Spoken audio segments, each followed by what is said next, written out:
Hello guys, welcome back to my channel Ishq Inayat. It's me डोडो। तो चलिए start करते हैं द ट्विस्ट जीएल सीरीज़ का एपिसोड नंबर 74।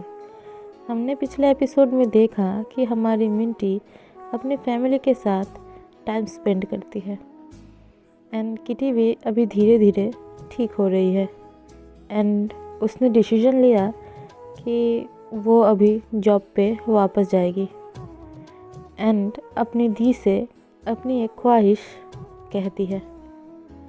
वो दी से कहती है, दी आप मुझे एक जगह लेके जाओगे प्लीज़। एंड दी यानी कि हमारी मिंटी भी हाँ में अपना सर हिलाती है। अब आगे सीन स्टार्ट होता है जहाँ पे हमारी आयशा एंड मिंटी अलग हो गए थे एंड हमारी किटी को ईशान ने शादी के लिए प्रपोज़ किया था।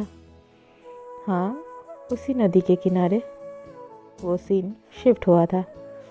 सो हमारी किटी कहती है, यू नो ये जगह ईशान को बहुत पसंद था क्योंकि मैंने उसे यहाँ पे ही शादी के लिए हाँ कहा था।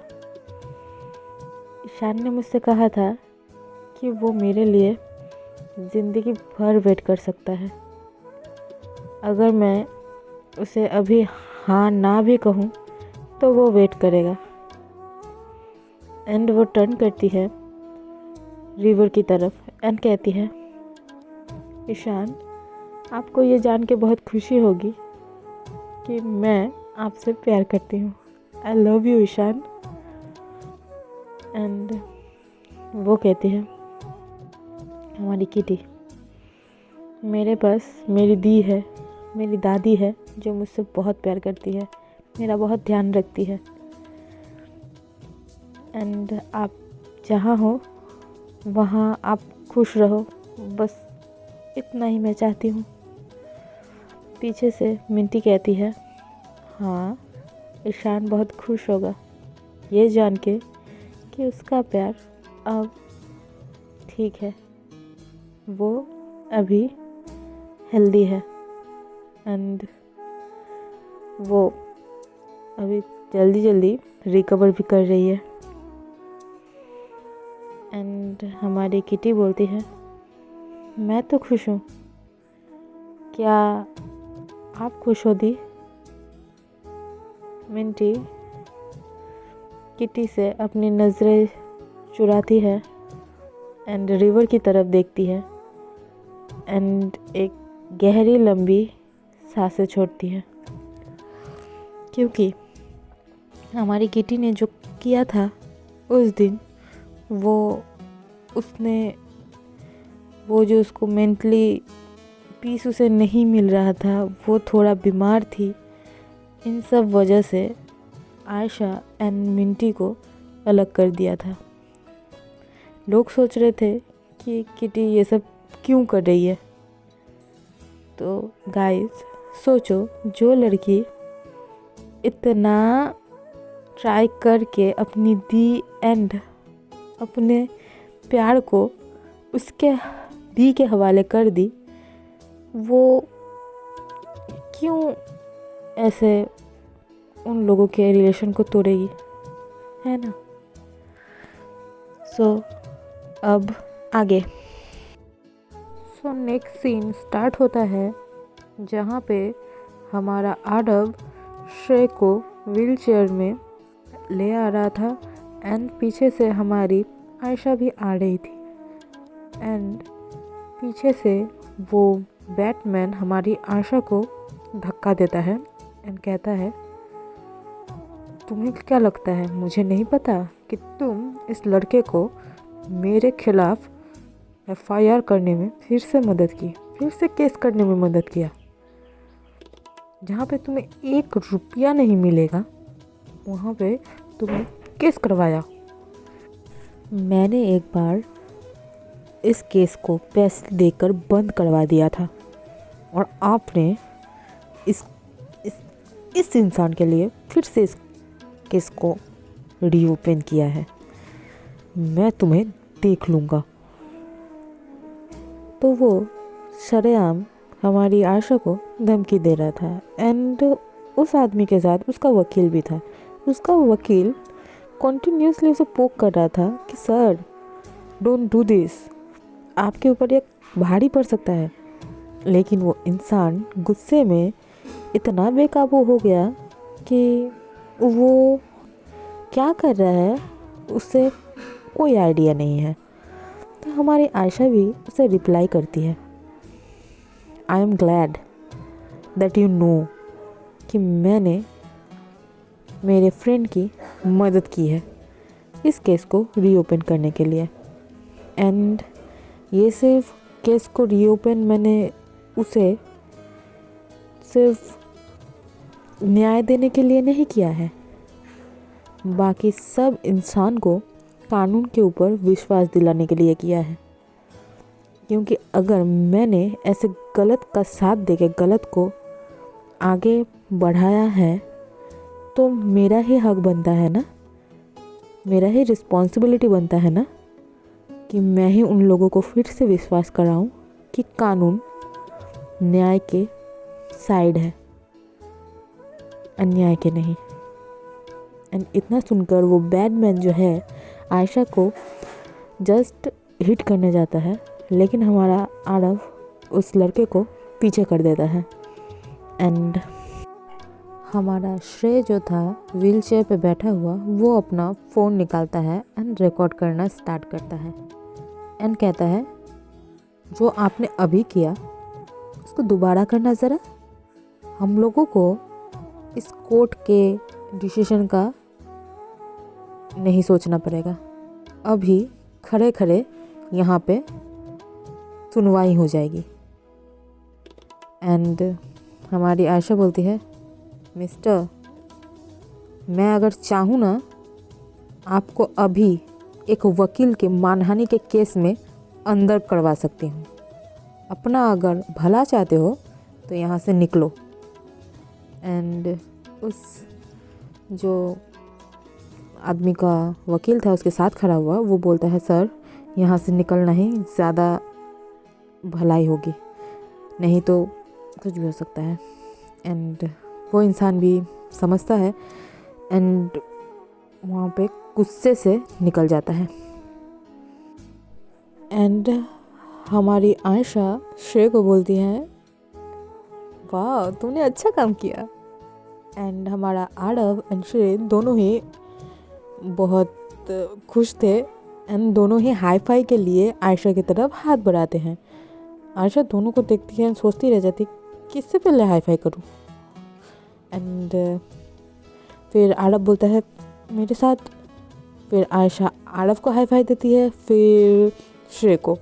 एंड आरव श्रेय को हाई फाई देने के बाद उसके शोल्डर पर थोड़ा हिट करता है एंड श्रेय जो है अपना कंधा पकड़ के थोड़ा उसको पेन हो रहा है ऐसा प्रिटेंड करता है।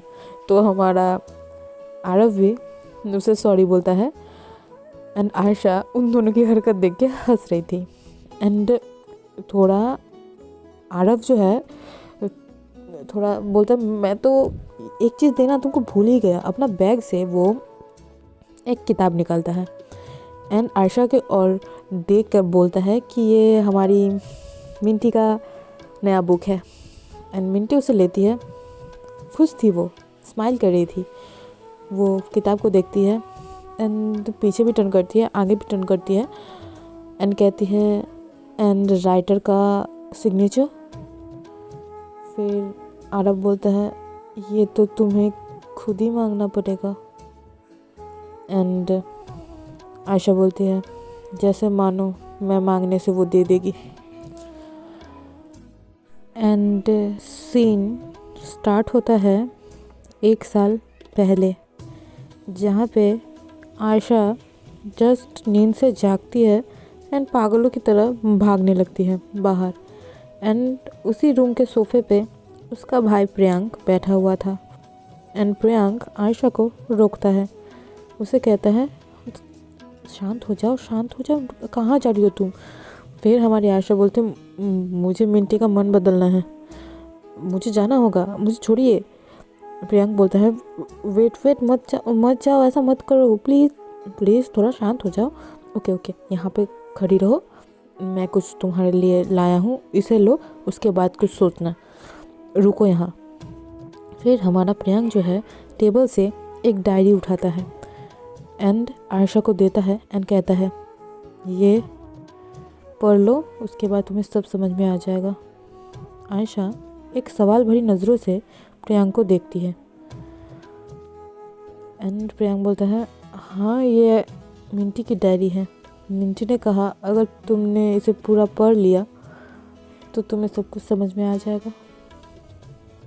फिर हमारी आयशा जो है उस डायरी को लेती है एंड अकेले में उसे पढ़ने लगती है। डायरी में लिखा हुआ था, डायरी का हेडलाइन ही था the story of the double planet and अंदर लिखा हुआ था उन लोगों के जो फर्स्ट किस थी उसको मिंटी ने अपने फीलिंग्स एहसास को डायरी में उतारा था। एंड ये भी कहती है कि अगर किटी को हम दोनों का साथ रहना अच्छा नहीं लगता है तो हम लोग साथ में नहीं रह सकते। अगर भगवान हमारी एक विश को पूरा करती तो मैं भगवान से यही विश मांगती कि मेरी नोवेल जो आपने मुझे लिखने में मदद की उसका एंड जितना खूबसूरत है हमारा एंड भी उतना ही खूबसूरत हो, लेकिन ये नहीं हो सकता। This is the real life, this is the reality. लेकिन प्यार का मतलब साथ रहना ही नहीं होता है, दूर रहकर भी हम एक दूसरे से प्यार कर सकते हैं, एक दूसरे को प्रोटेक्ट कर सकते हैं, एक दूसरे के होकर रह सकते हैं। सच्चा प्यार तो यही होता है ना। एंड आज हम लोग जहाँ भी है, जैसे भी है, दूर है करीब है, एक दूसरे को नहीं देखते हैं, फिर भी इतना जान लीजिए आई लव यू आयशा। इतना प्यार करती हूँ आपसे जितना कि कोई इंसान कभी किसी इंसान से नहीं किया हो, जो हर प्यार के दायरे से बाहर हो। आई लव यू आयशा। एंड ये बातें जो मिंटी डायरी में लिखी थी, ये सारी बातें हमारी आयशा पढ़ के बहुत रोने लगती है। एंड लास्ट में ये गाना होता है, मुस्कुराने की वजह तुम हो, गुनगुनाने की वजह तुम हो, जिया जाए ना जाए ना जाए ना ओरे पिया रे, जिया जाए ना जाए ना जाए ना ओरे पिया रे, पिया रे। गाइस आई नो मेरा वॉइस उतना अच्छा है नहीं, फिर भी मैंने गा दिया, थोड़ा सा झेल लेना। एंड आज का एपिसोड होता है यहीं ख़त्म, मिलते हैं नेक्स्ट एपिसोड के साथ। Till then tata bye bye. Story अच्छी लगे तो लाइक शेयर सब्सक्राइब कर दीजिएगा।